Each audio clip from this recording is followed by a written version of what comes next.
नमस्कार, न्यूज की पाठशाला में स्वागत है आपका। मैं हूं आपके साथ अनंत त्यागी। हालांकि पाठशाला में रोजाना सुशांत आपके साथ होते हैं, लेकिन आज मैं हूं। लेकिन वायदा वही है कि इस पाठशाला में क्लास लेने के बाद आप आज के विषय में निपुण हो जाएंगे, बशर्ते अटेंडेंस आपकी पूरी हो।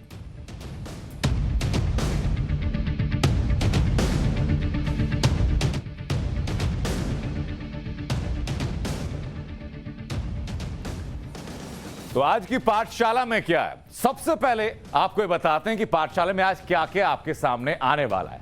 पाठशाला में सबसे पहले तालिबान का खेल खत्म करने वाला ये चैप्टर खुलेगा। ये आपको बता रहे हैं कि पहला चैप्टर क्या होने वाला है आज की पाठशाला में। पहले ही चैप्टर में तालिबान का खेल खत्म कैसे होगा वो चैप्टर आपको बताएंगे, वो चीजें आपको बताएंगे। दूसरा चैप्टर होगा जहां पर कि गन दिखा करके रन रोकने वालों की आज क्लास लगेगी। आज की क्लास में बताया जाएगा कौन वो लोग हैं जो कि गन दिखा करके रन रोकने की कोशिश कर रहे हैं। बात होगी कि जब तालिबान ने पाकिस्तानी टीम को गंजा कर दिया था, वो वाकया कौन सा था, क्या नौबत आई थी, क्या वो इंसिडेंस था, ये आपको बताएंगे आज की पाठशाला में। इसके अलावा और क्या क्या बताएंगे आपको सिलसिलेवार तरीके से बता रहे हैं कि तालिबान का वो मंत्रालय आपको दिखाएंगे जो सबसे ज्यादा खतरनाक है। आपको पता होगा कि तालिबान ने हाल ही में कई मंत्रालय को गठन किया है, कई मंत्री बनाए हैं। उन मंत्रियों की पोल भी आपको खोलेंगे, उन मंत्रियों की असलियत भी आपको दिखाएंगे, लेकिन साथ ही साथ बताएंगे कि सबसे खतरनाक मंत्रालय तालिबान का कौन सा है। ये तमाम चीजें एक एक करके बताएंगे आपको बताएंगे ग्लोबल डिप्लोमेसी का हेडक्वार्टर जो भारत बना है, वो भारत क्यों बना, ग्लोबल डिप्लोमेसी का हेडक्वार्टर भारत कैसे बना और कैसे पूरा विश्व आज की तारीख में भारत को ग्लोबल डिप्लोमेसी के सेंटर के तौर पर देख रहा है। पाठशाला में आपको यह बताएंगे। और पाठशाला के आखिर में पीएम मोदी का रोड टू रनवे वाला प्लान समझाएंगे आपको कि रोड टू रनवे का प्लान है क्या, इसकी जरूरत क्या है, इसकी महत्ता क्या है और भारत कैसे और मजबूत हो चला है इस रोड टू रनवे के प्लान के जरिए। तो चलिए शुरू करते हैं आज की पहली क्लास।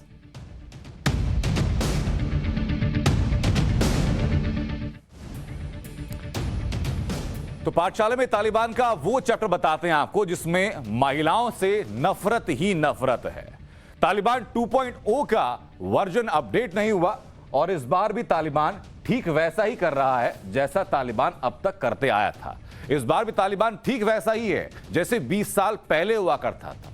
जो काम उसने पहले के राज में किया था वो आज भी वही कर रहा है। लेकिन कैसे, ये सिर्फ कहने की बात नहीं है, आपको हम आंकड़ों के जरिए बताते हैं। सबसे पहली बात बताते हैं आपको। सबसे पहली बात है कि महिला क्रिकेट को बैन कर दिया गया है। राइटिंग के लिए आप माफ कीजिएगा, लेकिन समझते रहिएगा कि महिला क्रिकेट को बैन कर दिया गया है तालिबान के इस राज में आकर के। और क्या क्या बैन किया है ये आपको समझाते हैं। बात सिर्फ खेल तक सीमित नहीं, बात शिक्षा पर भी आती है। और जब शिक्षा की बात आई तो तालिबान को पसंद नहीं आया कि लड़के और लड़की एक साथ बैठ करके पढ़ाई करें, तो को एजुकेशन को भी तालिबान ने बैन कर दिया। लड़के और लड़की एक साथ बैठ करके नहीं पढ़ सकते। तीसरी बात की क्या की कि जो छात्राएं हैं उनको कोई पुरुष पढ़ा नहीं सकता। अगर छात्राएं क्लास में हैं तो पुरुष टीचर वहां नहीं होगा। यह तालिबान ने साफ कर दिया।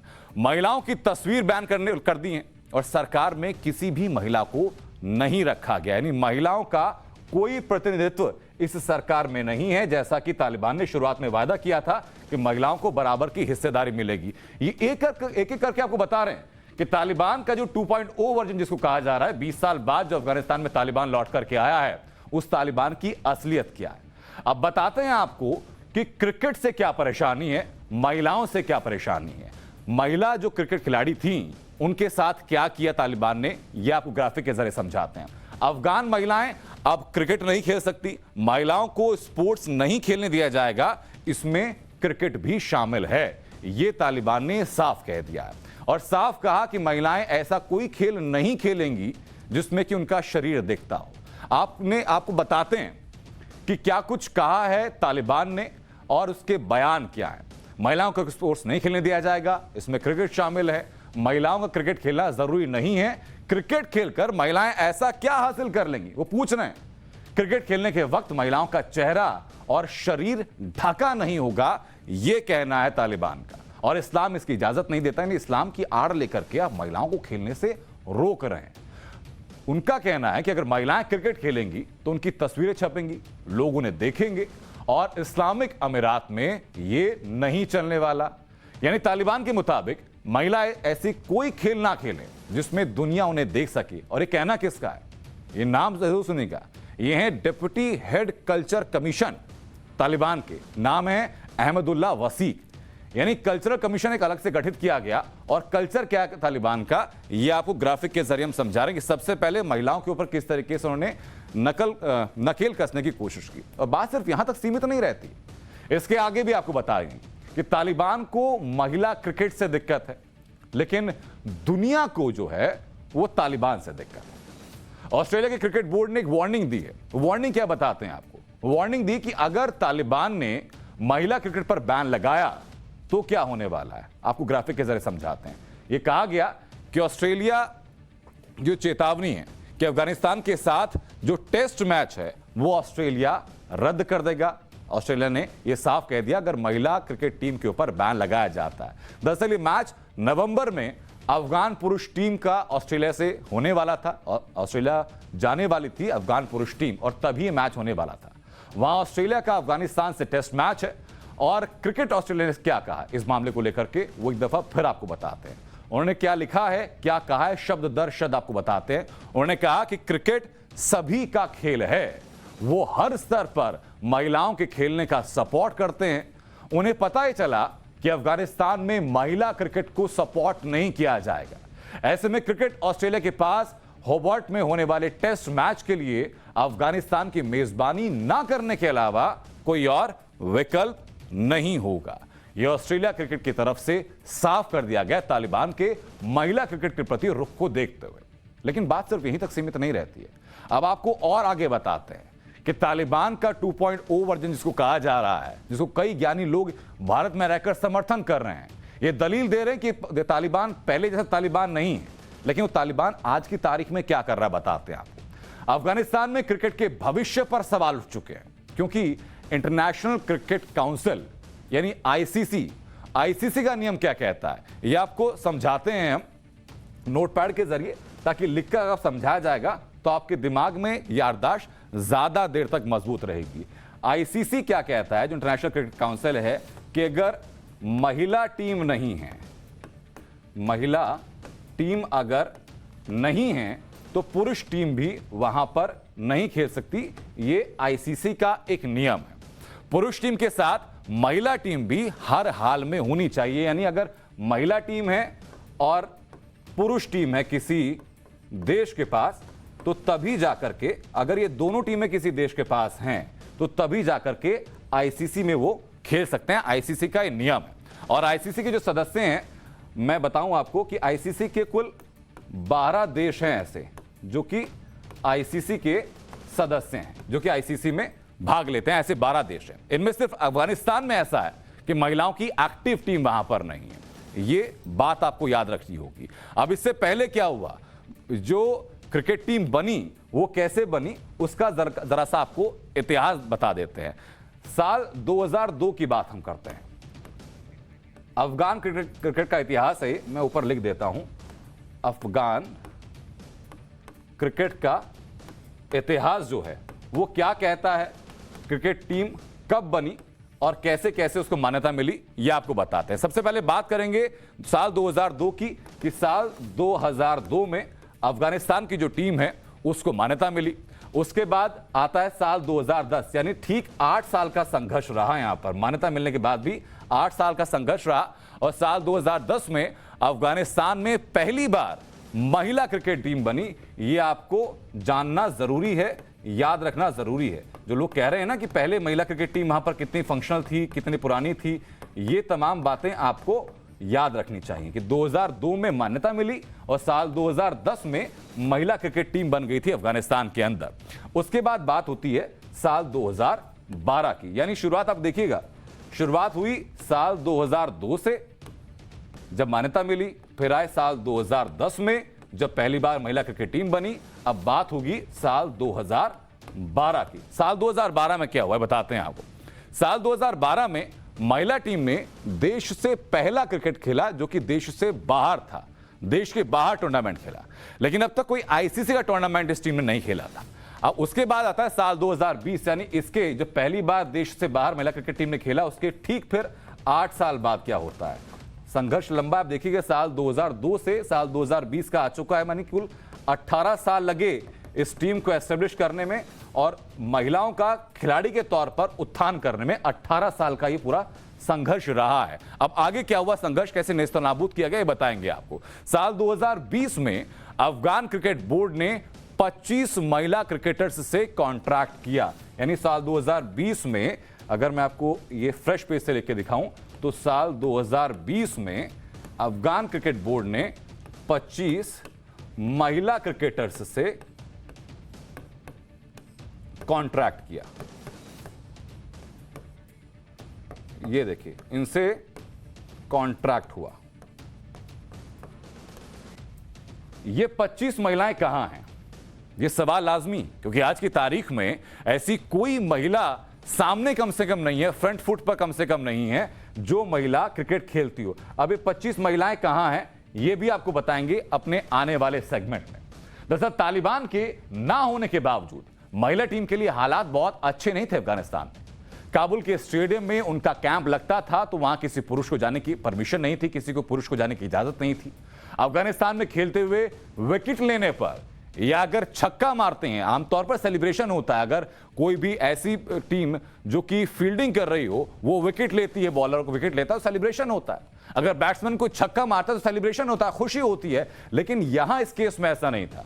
महिला खिलाड़ी खुशी से या तो विकेट लिया या छक्का मारा तो खुशी से ना झूम सकती थी, ना नाच सकती थी, ना सेलिब्रेट कर सकती थी, अपनी खुशी का इजहार खुलकर नहीं कर सकती थी। ये पाबंदियां तब भी थी। तालिबान के पुराने राज में तो इन्हें घर से निकलना तक अलाउड नहीं था। ये हालात थे तालिबान के अब से पहले राज में। अब एक बड़ा सवाल यह है कि इस वक्त अफगानिस्तान की महिला टीम कहां है। जो बताया था आपको कि 2020 में 25 महिला क्रिकेटर के साथ कॉन्ट्रैक्ट हुआ था, वो 25 महिलाएं कहां हैं, वो टीम कहां है, वो महिला क्रिकेट टीम कहां है जिसने क्रिकेट बोर्ड से कांटेक्ट किया था।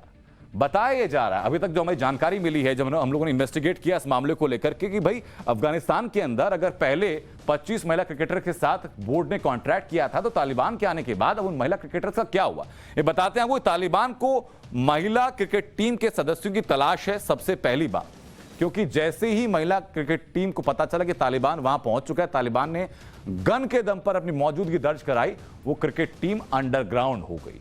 अंडरग्राउंड होने के बाद तालिबान ने तलाश शुरू की और तलाश अभी तक जारी है। टीम के कई सदस्यों को तालिबान की तरफ से कई धमकी भी मिली है। कई महिला खिलाड़ियों ने खुद को घर में कैद कर लिया है। कई क्रिकेट खिलाड़ियों ने अपनी किट छिपा दी या फिर उसको जला दिया ताकि ऐसा कोई सबूत ना रहे, तालिबान ये पहचान ना पाए कि ये खिलाड़ी हैं, ये खेलती थी। क्योंकि ऐसी हर खिलाड़ी के साथ, ऐसी हर महिला के साथ तालिबान ज्यादती कर रहा है और वो तस्वीरें बार बार आपको हम दिखा रहे हैं। ऐसी कोई कई प्लेयर हैं जो कि अफगानिस्तान छोड़कर के विदेश चली गई। महिला क्रिकेटर रोया शमीम अपनी 2 बहनों के साथ कनाडा भाग चुकी। यह हकीकत है आज की तारीख में, और यह आईना है उन तमाम लोगों के लिए जो कहते हैं कि आज का तालिबान बदल गया। ये दरअसल वो क्रिकेट खिलाड़ी हैं जिन्होंने क्रिकेट के लिए अपनी शादी टाल दी, जिन्होंने अपने परिवार वालों से लड़कर के क्रिकेट खेला, जिनके लिए क्रिकेट ही सपना था, क्रिकेट ही दुनिया थी, क्रिकेट ही उनकी जिंदगी थी। लेकिन उस जिंदगी को तार-तार किया जब तालिबान वापस अफगानिस्तान में लौट करके आया अपने शरिया कानून की दलील देते हुए। ये वो क्रिकेटर्स जिनके लिए क्रिकेट मजबूती और आजादी का एहसास कराता है, जिन्हें क्रिकेट ने अपने सपनों को सच करने की ताकत दी थी।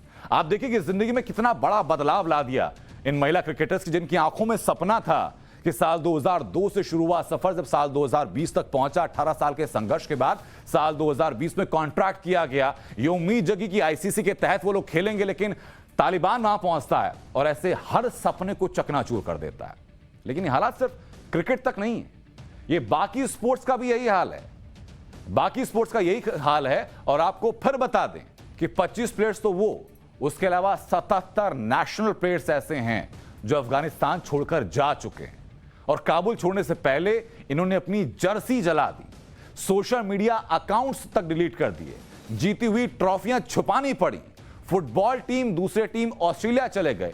और आपको देखिए काबुल एयरपोर्ट की तस्वीरें आपके जहन में ताजा होंगी कि जब तालिबान ने जिस पहली रात काबुल पर कब्जा किया था, काबुल पहुंचा था, तो सैकड़ों, हजारों, लाखों की तादाद में लोग छटपटाकर वहां से भागने की फिराक में थे। उसमें कई खिलाड़ी थे। एक खिलाड़ी को अपनी जर्सी से बहुत प्यार होता है।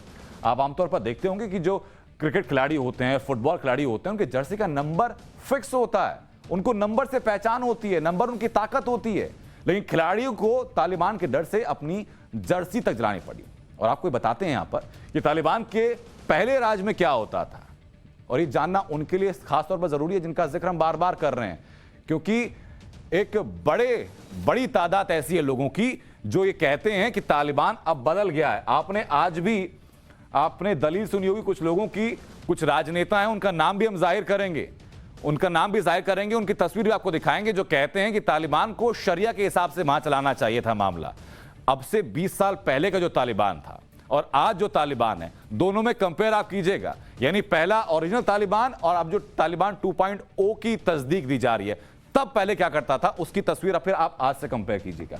पहला पॉइंट आपको बताता हूं, ये तालिबान 1 की बात करते हैं। पहले लिखना इसलिए जरूरी है ताकि लिखे हुए को आप ज्यादा वक्त तक याद रख पाते हैं। ये तालिबान 1 की हम बात कर रहे हैं कि तालिबान में क्या होता था। पहली बात कीजिए कि महिलाओं के स्पोर्ट्स पर पहले भी बैन था, महिलाओं के खेलने पर पहले भी बैन था, इनको पहले भी मनाही थी। सबसे खास बात यही आज भी हो रहा है। दूसरी खास बात ही क्या है? दूसरी खास बात आपको बताएं कि स्टेडियम में स्पोर्ट्स की जगह, यानी जो स्टेडियम था वहां पर आप जाते थे तो वहां पर आमतौर पर स्टेडियम में क्या होता है, आमतौर पर स्टेडियम में खेला जाता है, खेल होता है वहां पर। लेकिन तालिबान के दौर पर स्टेडियम में क्या होता था, तालिबान के दौर में स्टेडियम में हिंसा होती थी। यहां तक कि आपको बता दें कि स्टेडियम में शरिया कानून के तहत सरेआम सजा दी जाती थी। यानी स्टेडियम में आप आमतौर पर जाते हैं खेलने के लिए, लेकिन जब 20 साल पहले जो तालिबान था वो क्या करता था, हिंसा करता था। किस बिना पर करता था? शरिया कानून के तहत। शरिया कानून के तहत हत्या कर दी जाती थी, सर कलम कर दिया जाता था। यह हकीकत है। अब स्टेडियम में होता क्या था वो तस्वीर भी आपके लिए जाननी जरूरी है ताकि देखा हुआ इंसान को ज्यादा याद रहता है। ये देखिए तालिबान के आतंकी हैं, महिला पूरी ड्रेस में बैठी हुई हैं, बुरके में बैठी हुई हैं स्टेडियम के बीच में, और आतंकी सर पर बंदूक ताने हुए हैं। ऐसा नहीं कि खेल कोई चल रहा है यहां पर। सवाल सिर्फ यह है कि इस महिला का ऐसा कसूर क्या होगा जो उसको मौत की सजा दी जा रही है। इस महिला का कसूर यह था कि इस महिला ने मेकअप किया हुआ, हाई हील्स इस महिला ने पहनी हुई थी। ये 2 गुना तालिबान की नजर में इस महिला के थे। ये देखिए आप, ये तस्वीर बानगी है इस बात की कि इससे पहले वाला तालिबान क्या था, और आज की तस्वीरें फिर आपको दिखाएंगे ताकि आप दोनों में कंपेयर कर सकें कि तालिबान का पहला रूप और तालिबान का आज का रूप, क्या कोई अंतर आपको नजर आता है। यहां देखिए महिला ने मेकअप किया था, हाई हील्स पहनी थी, और इस महिला को गोली मार दी गई। इस महिला का कसूर था। ये हालात हैं साल 1999 के, जहां महिला को सरेआम गोली मारी गई थी। ये बता रहे हैं आपको। और ऐसा नहीं कि तालिबान को सिर्फ महिलाओं से या महिला स्पोर्ट्स से दिक्कत थी। अपने पहले राज में तालिबान ने पुरुष खिलाड़ियों का भी जीना मुश्किल कर दिया था। एक कहानी आपको बताते हैं जो सुननी बेहद जरूरी है। आज से ठीक 21 साल पहले लौट जाते हैं। साल 2000 की बात है। साल 2000 में क्या हुआ था बताते हैं आपको। पाकिस्तान की लोकल पुरुष फुटबॉल टीम कांधार से खेलने के लिए पहुंची थी। उनके साथ क्या हुआ, यह टीम 2 मैच खेल चुकी थी, तीसरे मैच की तैयारी यह टीम कर रही थी। फुटबॉल मैच देखने के लिए कांधार में हजारों दर्शक मौजूद थे जो चाहते थे दोनों टीम्स को खेलते हुए देखना। लेकिन उससे पहले कि मैच शुरू होता, तालिबान के आतंकी वहां आ धमकते हैं अपनी बंदूकों के साथ। तालिबानियों ने फुटबॉल खिलाड़ियों को सबसे पहले गिरफ्तार किया, उनको अरेस्ट किया, उनके सर मुंडवा दिए। खिलाड़ियों को 2 दिन जेल में बिताने पड़े। ये हालात थे। अब आप सोचेंगे कोई मेहमान टीम के साथ ऐसा कैसे कर सकता है? तो ये तालिबान है, याद रखिए। ये तालिबान कुछ भी कर सकता है। दरिंदगी की, बेहूदगी की हर सीमा को पार जो करे वो तालिबान है। पाकिस्तान की पुरुष क्रिकेट टीम ने अपने शॉर्ट पहने हुए थे उन पर तालिबान ड्रेस कोड को तोड़ने का आरोप लगा। हालांकि किसी भी एथलीट के लिए ट्राउजर पहनना जरूरी था, वो शॉर्ट्स उस वक्त नहीं पहन सकते थे, ये तक तालिबान ने वहां पर तय कर दिया था।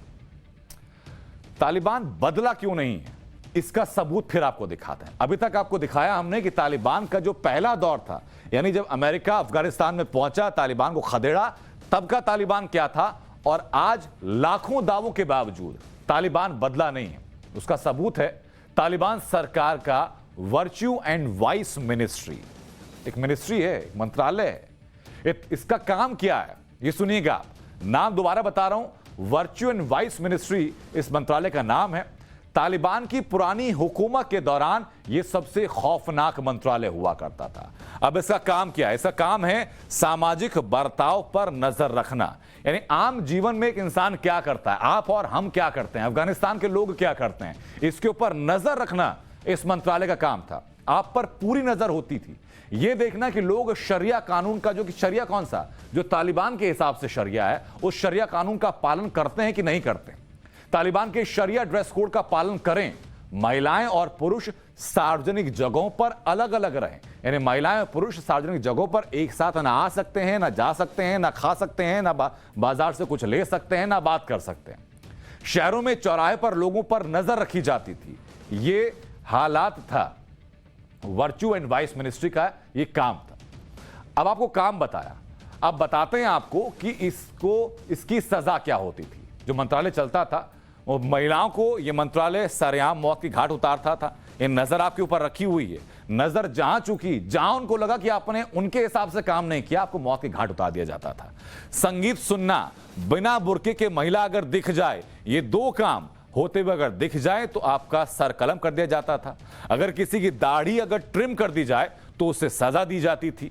ये तमाम वो चीजें थी जो कि वर्च्यू एंड वाइस मिनिस्ट्री करती थी। और खास तौर पर लड़कियां अगर स्कूल जाती थी तो लड़कियों को स्कूल जाने से ये मंत्रालय रोकता था। यानी आप ना संगीत सुन सकते हैं, ना बिना बुर्के के रह सकते हैं, ना दाढ़ी ट्रिम कर सकते हैं, ना लड़कियां स्कूल जा सकती हैं, ना महिलाएं काम कर सकती हैं। कुल मिलाकर के इस मंत्रालय ने महिलाओं की जिंदगी को नर्क बना दिया था। अगर नर्क की असली परिभाषा आपको समझनी है, असली तस्वीर देखनी है, तो सिर्फ आप ये सुनते जाइए हमसे कि तालिबान पहले क्या करता था और तालिबान आज क्या करता है, क्योंकि इस बार भी वही तालिबान है जो पहले था। तालिबान को यह बात बिल्कुल पसंद नहीं कि लड़के और लड़कियां साथ पढ़ें, इसलिए जहां भी को एजुकेशन, वहां क्लासरूम में पर्दे लगा दिए गए। आपको तस्वीर के जरिए भी हम दिखा रहे हैं। ये तस्वीर आप देखिए जो आपकी टीवी स्क्रीन पर इस वक्त है। क्लासरूम के बीच में पर्दे लगा दिए हैं। पर्दे के एक तरफ लड़के बैठे हैं तो पर्दे के दूसरी तरफ लड़कियां बैठी हैं। खास बात क्या है कि लड़कियों की छुट्टी 5 मिनट पहले कर दी जाती है। ऐसा नहीं कि उनको ये लगता है कि लड़कियां थक गई होंगी या फिर लड़कियों को ये आराम दिया जाए। इसके पीछे की वजह ताकि वो लड़कों के साथ बाहर ना निकलें। 5 मिनट पहले लड़कियां बाहर निकलें, 5 मिनट आगे निकल जाए, उनके 5 मिनट बाद लड़के वहां से निकलें। और एक और नियम उसमें था कि लड़कियों को कोई पुरुष टीचर नहीं पढ़ा सकता। यह नियम आज भी। अब बात करेंगे तालिबान की नई सरकार की, तो तालिबान की नई सरकार में एक भी महिला मंत्री नहीं है। आप याद कीजिएगा वो झूठी बातें, वो हवाई बातें, वो तमाम बातों के पुलिंदे जो तालिबान की तरफ से कहा गया था कि महिलाओं को बराबरी का दर्जा दिया जाएगा, महिलाओं के साथ कोई ज्यादती नहीं होगी। एक एक अफगानिस्तान से आती हुई एक एक तस्वीर उन तमाम बातों को झुठलाती है। तालिबान की सरकार बनी तो एक भी महिला मंत्री नहीं बनी। इस पर तालिबान ने, एक प्रवक्ता ने कहा, क्या कहा? उन्होंने कहा कि महिलाओं को मंत्री बनने की क्या जरूरत है। तालिबान के प्रवक्ता ने कहा कि महिलाएं तो सिर्फ बच्चे पैदा करने के लिए होती हैं, यह सोच है। और ऐसी सोच वाले लोगों ने एक पूरे देश पर कब्जा कर लिया और पूरी दुनिया इसे सिर्फ बेबस होकर के देख रही है। अब आपको बताते हैं कुछ और आंकड़े जो कि आपके लिए जानने बेहद जरूरी हैं। जैसे कि हम बार बार कह रहे हैं कि आपको एक एक चीज वो बताएंगे ताकि आपके सामने अगर कोई ये बोले कि तालिबान बदल चुका है तो आप तथ्य के साथ आपको बता सके कि तालिबान ने क्या कुछ बदला है और तालिबान किस तरीके से झुका तू है।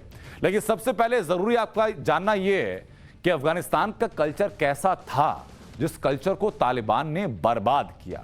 हम अफगानिस्तान के कल्चर की बात करेंगे यहां पर कि अफगानिस्तान कैसा था और क्या कहां ला करके तालिबान ने अफगानिस्तान को खड़ा कर दिया, इसकी बात करेंगे। सबसे पहले बात करेंगे एक बुनियादी चीज की, शिक्षा की, क्योंकि आपको पता है, जो नहीं जानते उनके लिए बता दूं कि इस्लाम में जो पहला हर्फ कहा जाता है वो कहा जाता है इकरा, यानी कि शब्द, यानी कि शिक्षा।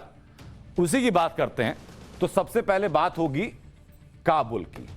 अब काबुल की बात क्यों अहम, क्योंकि पहला कब्जा कहां किया था तालिबान ने? सबसे पहले काबुल में आकर के। काबुल में पहला मॉडर्न स्कूल कब खुला? 1903 में। काबुल में, आपको एक एक करके बताते हैं, काबुल में पहला मॉडर्न स्कूल कब खुला? 1903 में, यानी अब से एक शताब्दी से भी पहले खुल गया था। अब बात करते हैं उससे ठीक 17 साल बाद की। डेवलपमेंट किस रफ्तार से वहां पर आगे बढ़ा है। 1903 की आपने बात सुनी, अब बात कीजिएगा 1920 की। ये देखिए 1920 में क्या हुआ। 1920 में पहला गर्ल्स प्राइमरी स्कूल वहां खुला। यानी आज की तारीख में जो तालिबान महिलाओं के, बच्चों के पढ़ने पर रोक लगा रहा है, उसको इसे कम से कम एक नजीर की तरह देखना चाहिए कि 1903 में पहला मॉडर्न स्कूल खुल गया, 1920 में पहला गर्ल्स प्राइमरी स्कूल खुल गया था। अब आगे की बात करते हैं। अब बात करते हैं 1929 की। 1929 आपके लिए जानना क्यों अहम है, इसके पीछे के आंकड़े आपको जानने अहम है। जहां अफगानिस्तान के स्कूलों में लगभग 83,000 छात्र छात्राएं पढ़ रहे थे। यह 1929 की बात है, जब 83,000 छात्र छात्राएं एक साथ पढ़ रहे थे। और आज की तारीख में कहा जाता है कि कोविड नहीं हो सकता, या महिलाएं, बच्चियां अलग पढ़ेंगी। हालांकि बच्चों के तो स्कूल जाने पर उन्होंने रोक लगा दी। फिलहाल जो लड़कियां स्कूल में थी उनके बीच में पर्दा टांग करके उनको अलग अलग बैठा दिया गया है। अब बात होगी आपसे 1931 की। मैं फ्रेश पेज यूज करता हूं। 1931 क्यों अहम है, अब बात कीजिए। 1931 में अफगानिस्तान में छात्राओं को मेडिकल की पढ़ाई करने की इजाजत मिली थी। मेडिकल की पढ़ाई छात्राओं के लिए, यह अफगानिस्तान का कल्चर था। एक एक करके आपको बताया कि साल दर साल किस तरीके से वहां पर जो एजुकेशन है, जो कल्चर है, वो इवॉल्व होती गई, वो बढ़ती गई। 1931 के बाद बात 1939 की होगी। 1939 की बात होगी जब अफगानिस्तान में पहला गर्ल्स हाई स्कूल खुल गया था।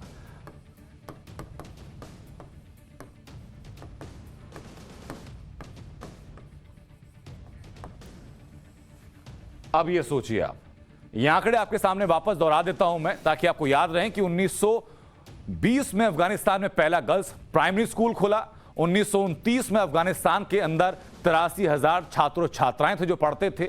1931 में अफगानिस्तान में छात्राओं को मेडिकल की पढ़ाई करने की इजाजत मिली, और 1939 में वहां पर अफगानिस्तान में पहला गर्ल्स हाई स्कूल खुल गया। तो अब आप जरा फर्ज कीजिए कि अफगानिस्तान को तालिबान ने क्या बना दिया है और तालिबान क्या था। क्योंकि कहा जरूर जाता है कि तालिबान ने ये किया वो किया, लेकिन आपको हम हकीकत बता रहे हैं कि तालिबान ने दरअसल अफगानिस्तान के अंदर आकर किया क्या। तालिबान को सिर्फ बंदूकें दरअसल अच्छी लगती हैं, इन्हें किताबों से नफरत है, पढ़े लिखे अफगानों से नफरत है। तालिबान ने जिसे शिक्षा मंत्री बनाया, उसने पढ़ने लिखने पर क्या कहा, सबसे दिलचस्प है आपको यह जानना कि शिक्षा मंत्री क्या कह रहा है। वो कह रहा है कि आज के वक्त में मास्टर्स डिग्री या पीएचडी डिग्री सब बेकार है, वो किसी काम की नहीं है। चाहे मास्टर्स कीजिए, चाहे पीएचडी कीजिए, वो आपके किसी काम की नहीं है। ये कहना है वहां के शिक्षा मंत्री का। शिक्षा मंत्री कौन है, उसका प्रोफाइल क्या है, ये भी आपको बताएंगे। शिक्षा मंत्री का कहना है कि डिग्री कोई पूछता नहीं है, वो खुद भी बिना डिग्री के शिक्षा मंत्री बन गए हैं। ये अभिमान है इनका कि हम बंदूक के दम पर खुद शिक्षा मंत्री बन गए, शिक्षा की कोई जरूरत नहीं है।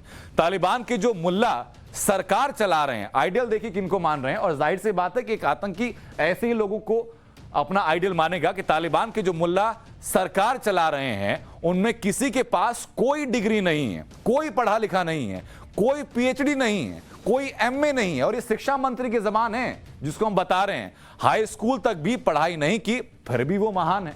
यानी महानता का पैमाना आप देखिए कैसे किया जा रहा है। वो कह रहे हैं कि वो फिर भी महान है, वो फिर भी ताकतवर हैं।